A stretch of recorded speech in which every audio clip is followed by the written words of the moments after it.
If you have dyslexia, ADHD, or autism, and you're trying to figure out what might be some really valuable accommodations for me just in my everyday life, here's a question that I want you to ask yourself that can help you figure that out. The question is, what are things that I either have a harder time with than all of the non dyslexic, non ADHD, non autistic peers that I have?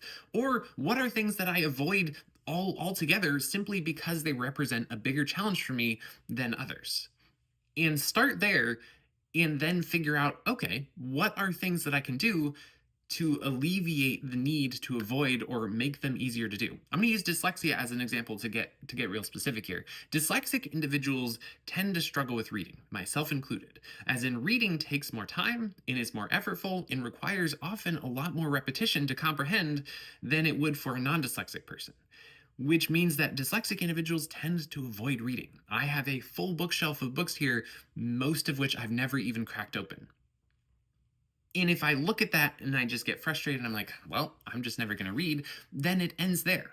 But if I think, okay, maybe there's some resource or some tool that I could use as an accommodation to make it so I could access these things in the way that I see other people who can pick up a book and read it cover to cover access it, then I can start to explore, okay, what tools are actually out there. And I can look for something like a text to speech reader so that I can actually get access to the same things that other people have access to.